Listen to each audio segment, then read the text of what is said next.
Enfant, je rêvais de piloter un avion de chasse, d'aller super vite et tirer des gros missiles.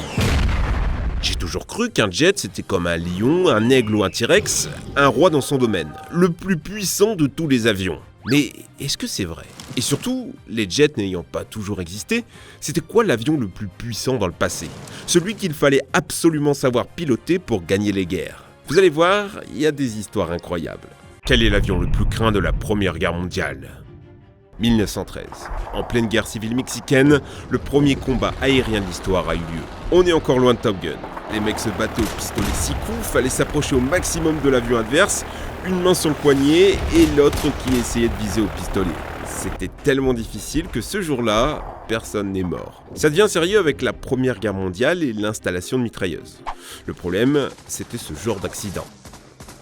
Eh bien, c'est un ingénieur allemand qui va résoudre ça. La mitrailleuse va tirer à travers les hélices. Ça semble être la pire idée du monde, mais grâce à un engrenage d'interruption bien placé, la cadence de tir et la rotation de l'hélice sont totalement synchronisées. Les balles sont tirées pile dans les espaces à 400 coups par minute. C'est avec ça que naît l'un des pilotes les plus légendaires de l'histoire, Manfred von Richthofen, dit le Baron Rouge. À bord de son Fokker DR, il était le roi du ciel. Quiconque le croisait périssait. À une époque où la durée de vie moyenne d'un pilote était de 18 heures, lui aura abattu pendant presque 2 ans plus de 80 avions. À chaque kill, il gravait une coupe en argent avec la date de son combat. Comble de l'ironie, il mourra d'une balle en pleine poitrine, tirée depuis le sol. Il utilisera son dernier souffle pour poser son avion intact, comme si la vie de son appareil passait avant la sienne. Les exploits du Baron Rouge sont d'autant plus impressionnants qu'il n'avait pas le meilleur avion de l'époque.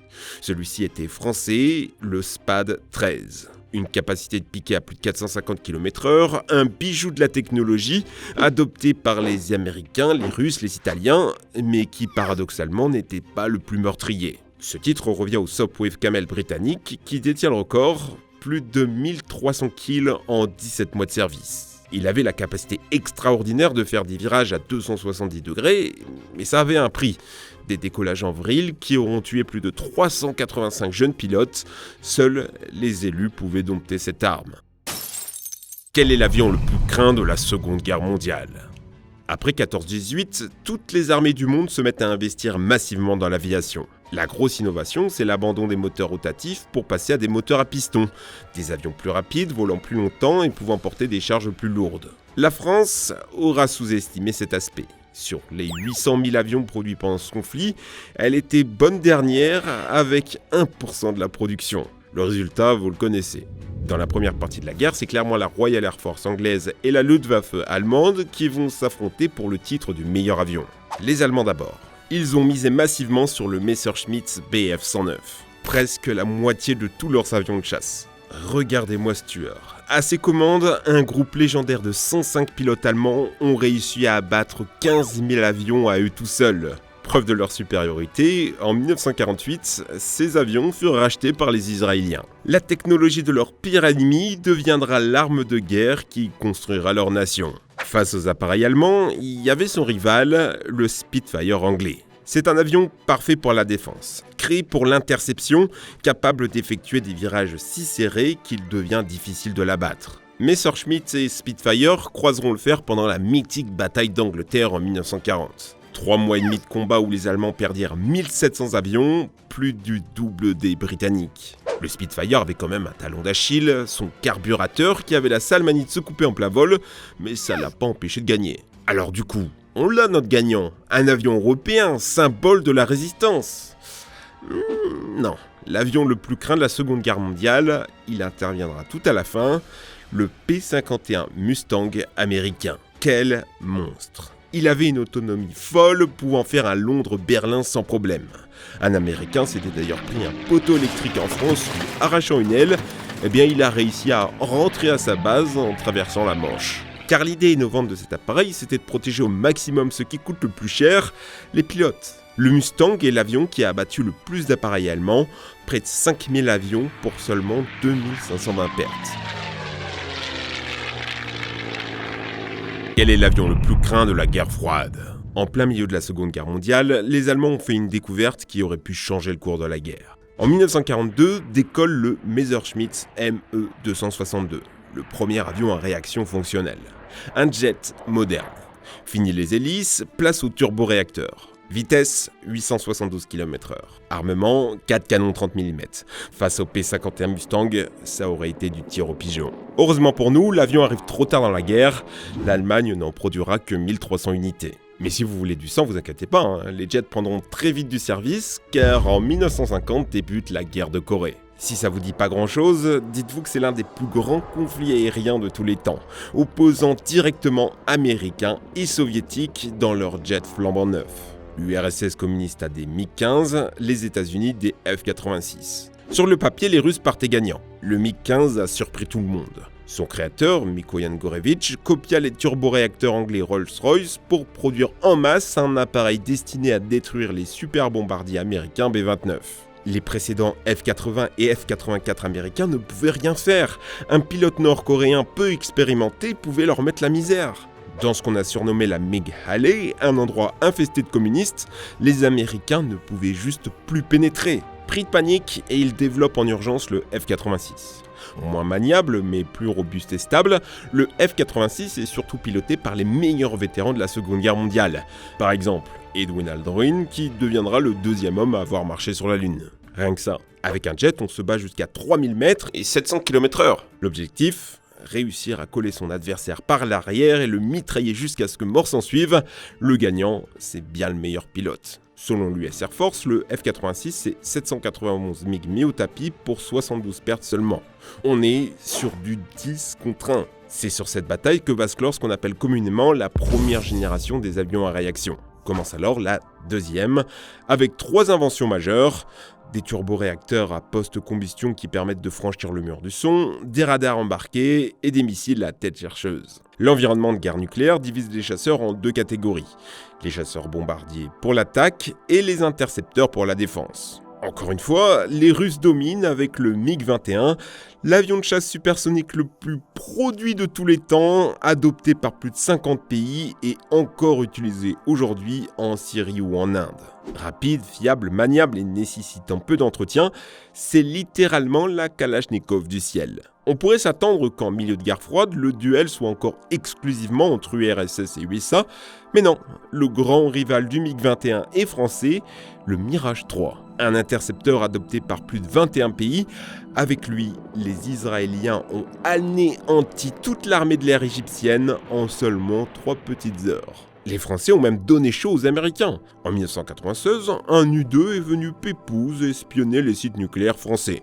L'avion était censé être une pète de course, mais le Mirage 3 l'a rattrapé en quelques secondes, le boutant hors du pays. Outre sa puissance, il était suffisamment polyvalent pour être à la fois intercepteur et chasseur bombardier, avec cerise sur le gâteau, la capacité de porter 2 ogives nucléaires. Cocorico, oui, mais est-ce que la France gardera sa suprématie pour la 3e et 4e génération ? Celles-ci se démarqueront par des avions plus tridimensionnels. Des radars 3D, des missiles infrarouges, de l'informatique embarquée et des décollages verticaux. C'est eux qui auront le plus d'impact dans la pop culture, du F-14 Tomcat de Tom Gun ou du F-18 Hornet d'Independence Day. Mais sur le champ de bataille, c'est vraiment le F-15 et le F-16 américains qui dominent. Le F-15, c'est 102 victoires pour 0 défaite. Le seul avion de chasse à n'avoir jamais été abattu. Pour vous montrer la badassitude, un F-15 a même réussi à détruire un satellite en orbite. En face, Moscou se débrouille pas si mal.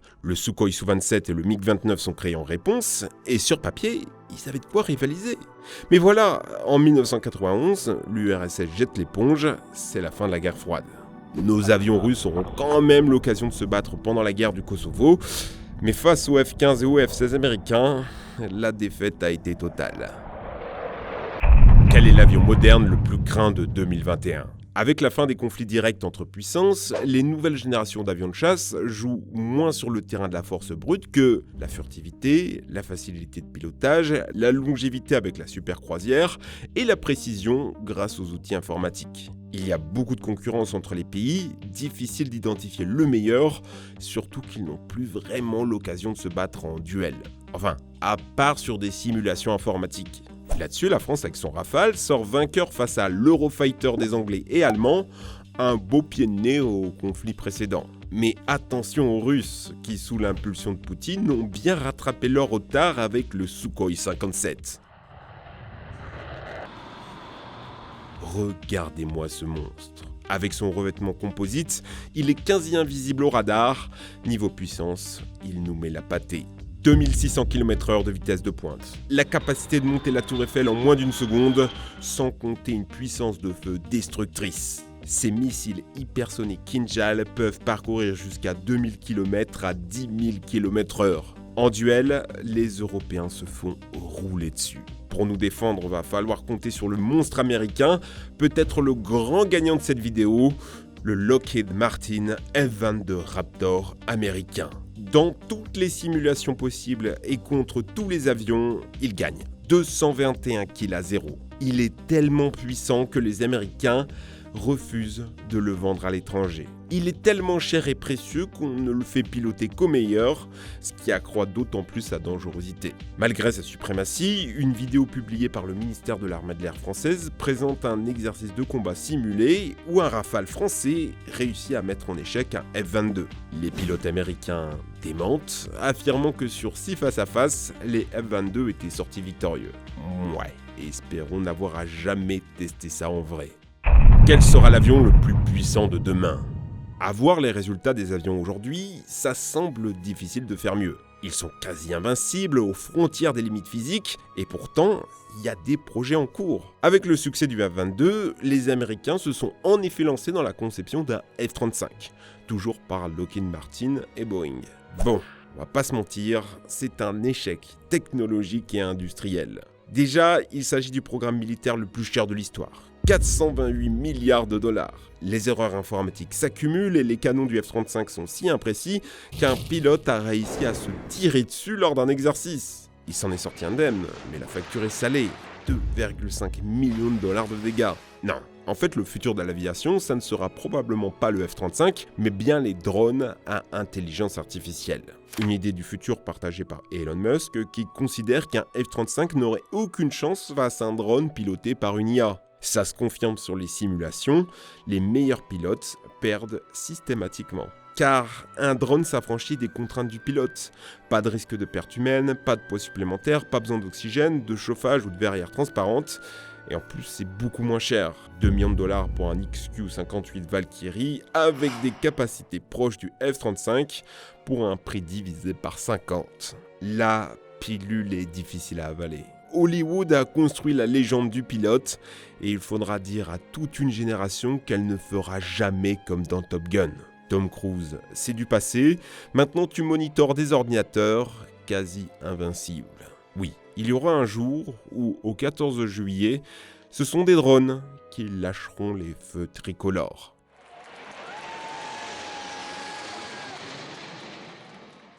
Merci d'avoir suivi cette grosse vidéo, bien difficile à faire. Si ça vous a plu, pensez à vous abonner et à liker. Un grand merci à Romek, passionné d'aviation militaire, qui nous a sorti des recherches de haute qualité. Allez les amis, ciao!